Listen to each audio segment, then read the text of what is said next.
Boom, boom. This is Ken, everybody. Welcome back to the channel. All right, we got a little bit of Grand Cross up today, 7 Deadly Sins. So we have the 50 million download celebration festival, as you see going on here. So let's go ahead and talk about. We got another Merlin up for grabs here. So let's see if it's worth it or if it's not worth it. So really, stat-wise, she's got pretty good stats. Really, as you know, Merlin is the mainstay for Merlin is actually the fact that she's a member of the unknown team, and I've shown you the video about how you determine who unknown is. Merlin is an unknown character, so any copies, any versions of her are going to be unknown. So if you're running an unknown team, you might want to consider doing this. But there are a couple things to take into account. First thing you need to take into account is the fact that she's a festival character, which means don't come up very often, unlike other characters which are a little bit more prevalent and a little bit more easier to get in terms of draws and when they're up for being in the coin shop and things like that. Festival characters don't generally go through that, but you know, so really what I've been hearing most people say is if you're running an unknown team and you did not have very much luck within the RE0 collab, that you might want to consider going for her. I had excellent luck inside of the RE0 collab, so I'm not going to go over. Plus, I'm using another version of Merlin. I'm using the daughter, a Merlin version of her, which is right here. Daughter of Bella Lewin. She does excellent crit damage. I mean, she's a crit beast. So that's one of the reasons that I've been focusing on her very early. But the thing about this event is they actually do, since this is an event with Merlin, they do have her inside of the event. So you could possibly get her right here, but remember, this is possible. It's not a bad set, actually, but there's just too many characters in here. I mean, you know, of course, and everyone once it gets Tarmio, but you know, but really for me, she's the only one that I'm actually using. This is not the one Escanor. This is the green version of Escanor. So that's not it either. Same thing happens in 6. But then in the actual 900, I could actually choose who I would want to get, and I could choose her and get a copy of her there. But do I want to go 900 just to get a copy of her? Considering I'm not going to be using anybody in there, I'm probably not going to spend my diamonds in there. I'll have 900. I've already drawn. I did a 10 pool. You'd have to do a certain amount of pools to win in the actual event, and I'm going to show you that here shortly. It's very, very, very important that you do manage to complete this a portion of the event. Not this, but I'll show you it here in a short, because it's very, very, very, very, very good reward. So let's go ahead and take a look. All right, so this is the draw for her, as I've said before. You know, once you get to 300, it's you know, it's RNG. You cannot pick who you're going to get. 600 you can't either. 900 you can't pick, but that's a lot of diamonds. That would be, I would have probably maybe 20 or 30 diamonds left after the draw was over. Based on how many diamonds they're going to be giving you through the event, they're going to be giving you about 150. But yeah, so you know, you have to make a determination.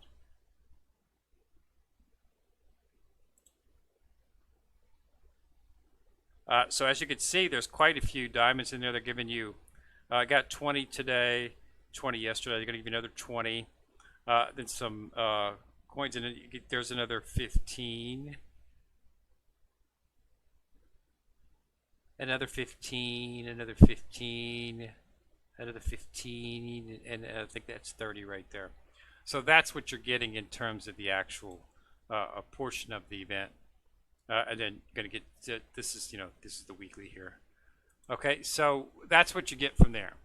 So you're going to get a lot of diamonds, but at the same time, if it's not a character that you know, festival characters just, you know, they just, you know, too rare, too difficult to look up.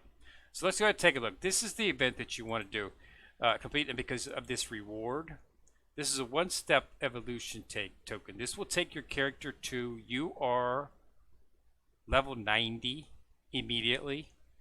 Okay, now understand that's just level, and that's not super awakening. The character will not be super awakened. You will have to super awaken the character, but you can bypass all of the limit breaking and all the enhancements by getting this. So this is definitely something that you want to complete, and it's not very hard. As you can see, this event's only been up for a day. I think today's the second day, start to second day, and I've already completed 3 of them. The hard part for me is going to be completing this. You have to beat Giant Hawk. He's the boss. It's this right here.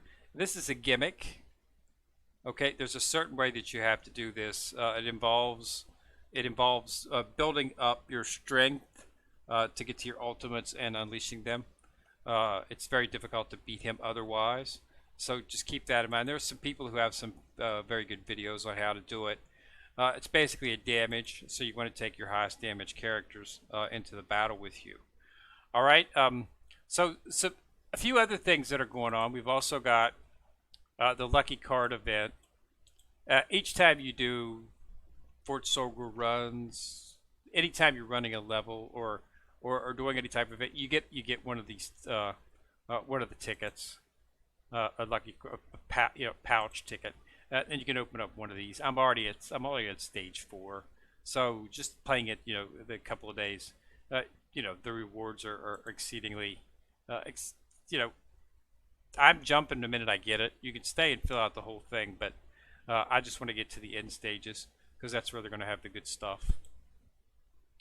Okay, so that's up. We've also got, like I said, the battle.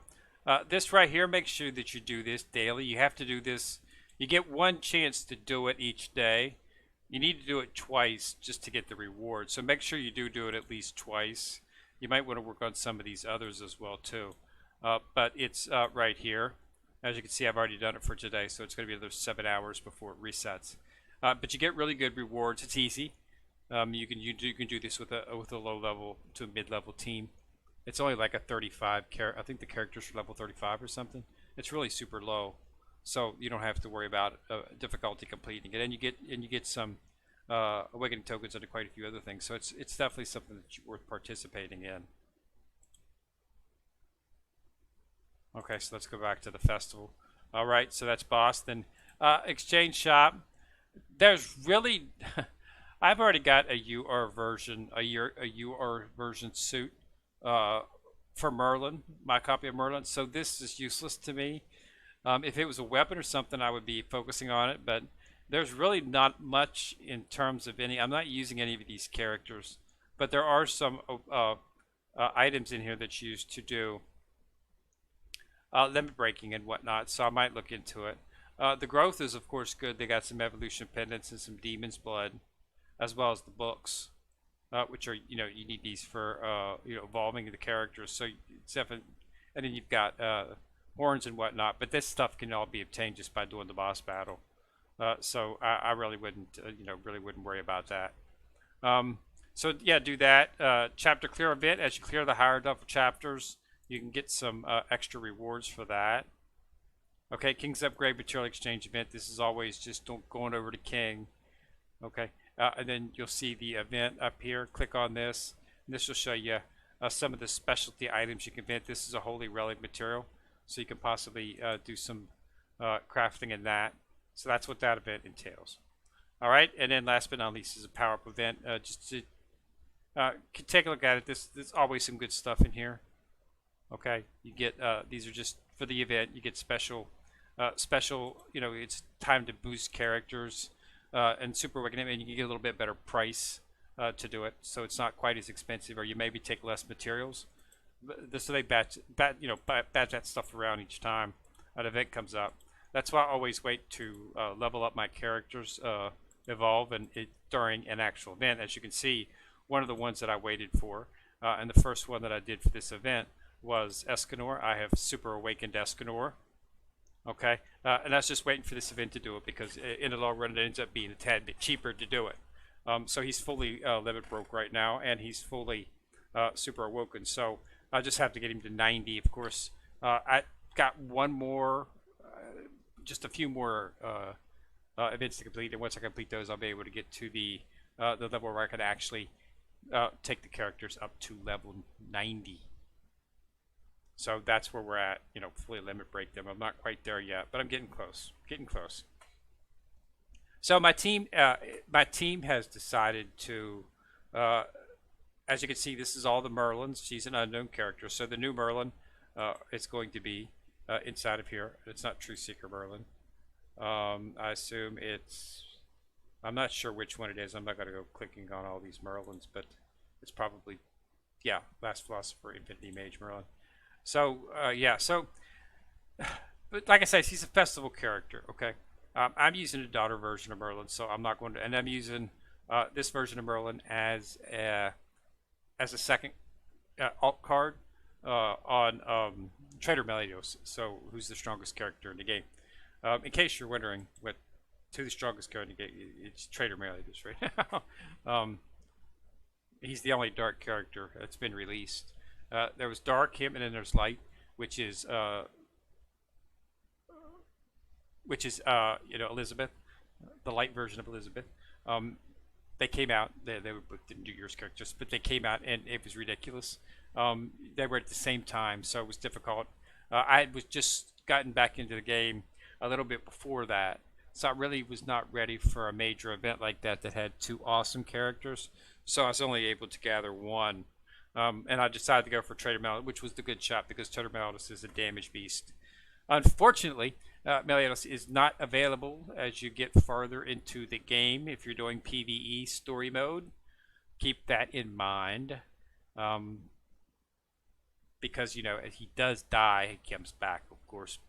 And while he's dead, you cannot use him inside of some of the PvE battles, which seriously crimps my style because some of these battles that I'm going in are fairly close to my level, so we're coming up with the same, you know, BP, and it's just making it exceedingly difficult, and it requires me to level up a little bit to actually pass through them because I can't use him.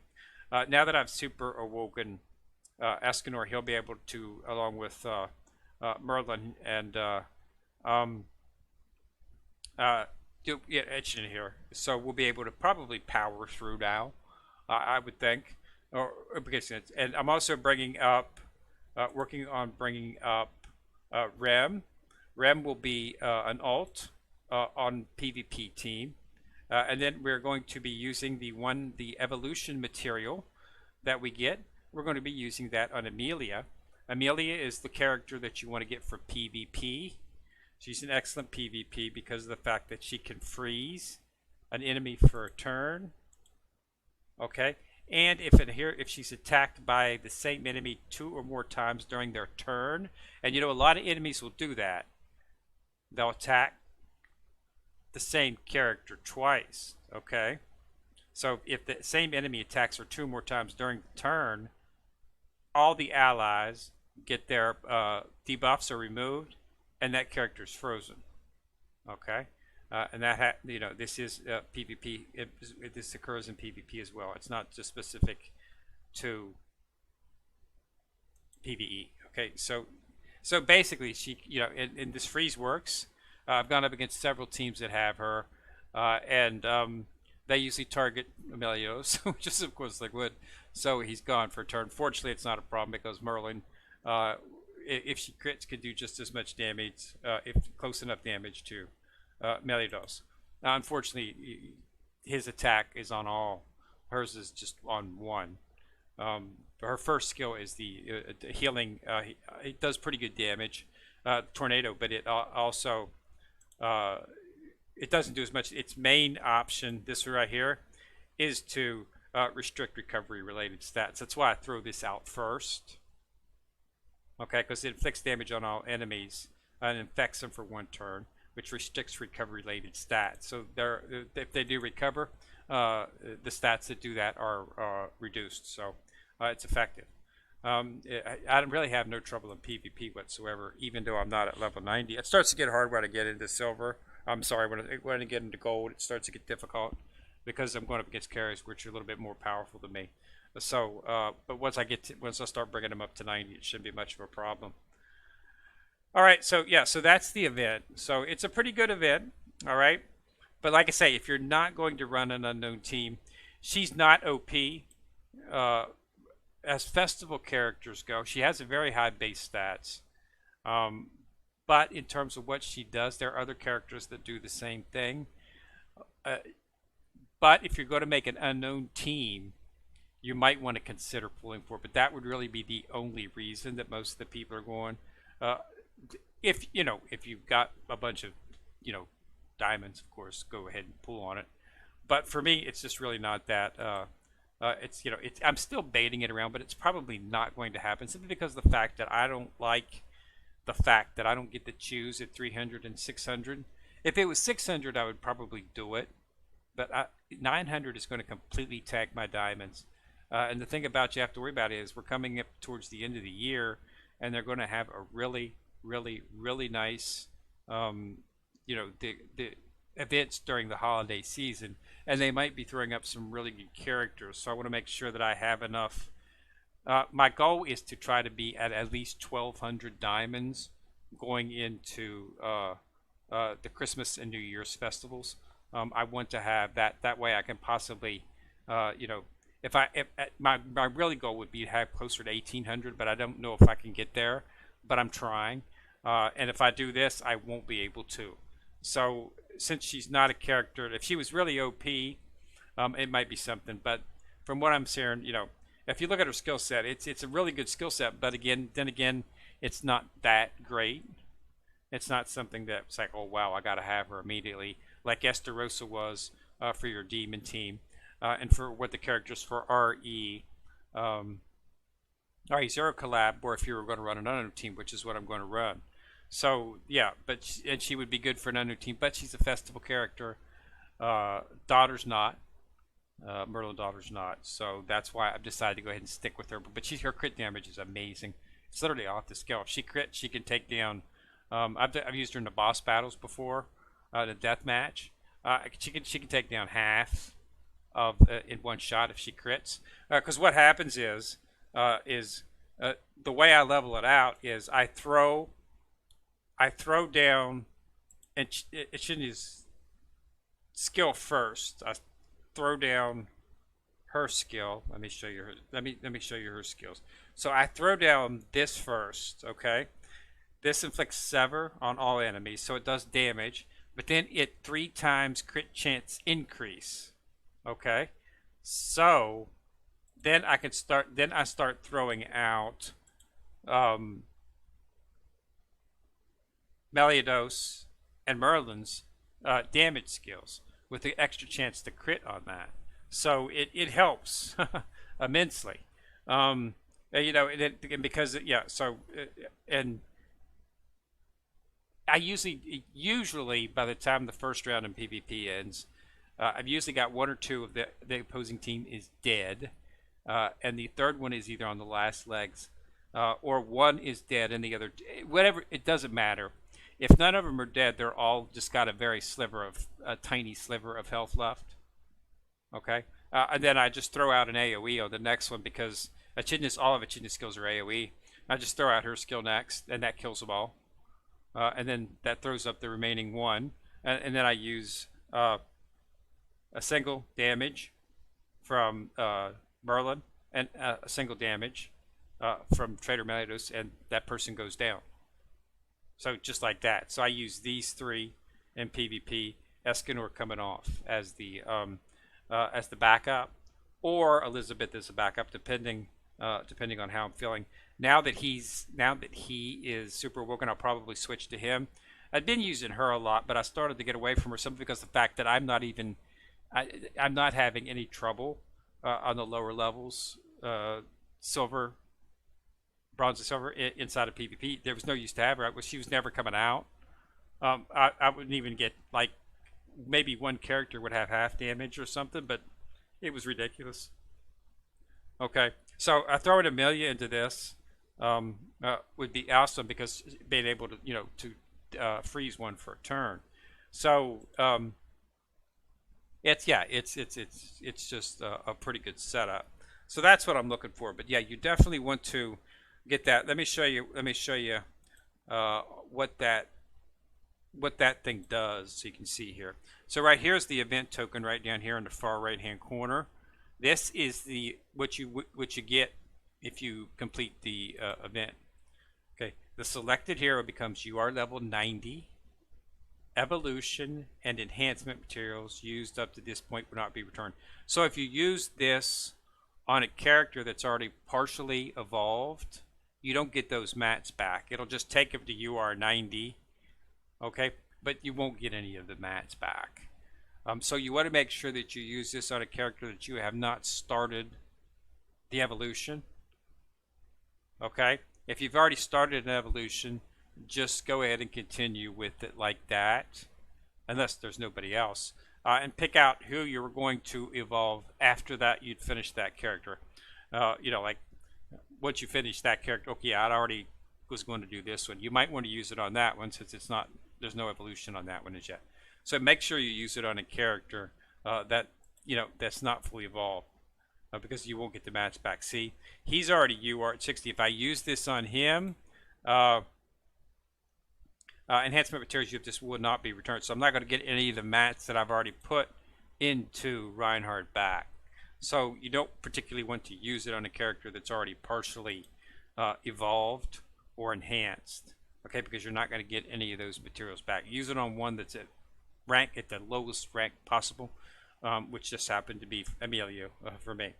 Okay, so yeah, or you choose whoever, of course, fits your bill. I'm doing an unknown team, so these are the characters I'm going to be focusing on. Okay,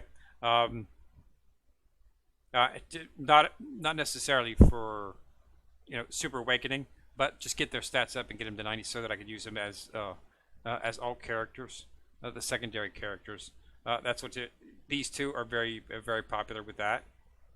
And Gowther has his type too. That's Gowther. So, Festival Gowther's Halloween Gowther here. This is the festival guy. He was good for a while, but he's really sort of leveled off. When he came out, he was really nice because he raised his skill level, but it's a waste of a turn now when you could be doing some really damage. You got 3 heavy damage characters, so he's sort of worn off. I think he's dropped down to from S tier down to A tier. He's still not a bad character, of course, but you'll still see him in a lot of deathmatch battles. But other than that, I don't use him. I mean, I've got the 4 characters that I've got right now should carry me through, and then I'm just going to start working on the others, and I'm going to focus on the unknown team, because I had really good luck. I've got Rev. I've got 3 copies of her. I got a couple copies of Echidna, and I got a couple copies of Amelia as well. So I don't think I got. I think I got. No, I might have only got one Amelia. Or it was Ram. I actually got a copy of her. So I've got all the characters, and I've got multiple copies on the 3 main ones that I want to use. Plus, all of the relic materials were inside of the event. So as you can take a look at Rem, take a look at Rem here, and you will notice that I have her holy relic. It's in the closet. Yeah, see? I have fashioned her relic, and I've got the materials to fashion the relic for Amelia. Unfortunately, does not work on Merlin. If it did, I would be using it on her. Unfortunately, hers takes a little bit different in terms of crafting materials, as you can see. Okay, but I know where to get these. You can get these inside of the tower. So I've already got enough to buy a couple of these. So, but it's going to take a while. I'm hoping that they'll come out with. I was hoping that they would come out with the event here, and in this event with Merlin, I was hoping that they would have some of the materials for awakening, but there's absolutely no awakening materials whatsoever associated with Merlin inside of this event, as there was in the RE event where they gave you all the materials that you needed to do the relics. The relics are not that important, and some of the relics aren't that good. Okay, but it would have been nice to have the one for Merlin, just because I do use her all the time. Escanor's is pretty good too if you're going to be using Escanor for PvP, not regular Escanor, the one Escanor. But yeah, it's one of those things. But yeah, that's up. So like I say, if you're doing an unknown team, didn't have very good luck in the RE0, then you've got another Merlin that you might want to possibly do. Understand she's not OP. She's got very, very high base stats. Some are saying it's almost the highest in the game in terms of base stats, but that's not really that useful in the end. What really matters is how the skill set is. But it's not a bad skill set. But she's a festival character, so she's going to be limited in terms of how many copies you can get for her, unless you're going to start spending some money. So you have to take that into account. All right, so that's all I got. So yep, it's a long event, so take your time. Make sure you do complete the mini event inside there to get that evolution item, so that you can max 1 to 90 instantly. All right, so again, thanks a lot for watching. Remember to subscribe to the channel. Once you subscribe, you'll see the bell. Click on it, you get notified each time I drop a video. Also remember to like and share the video, as it does help the channel immensely. This is Kenrir, coming at you from the corner, signing out.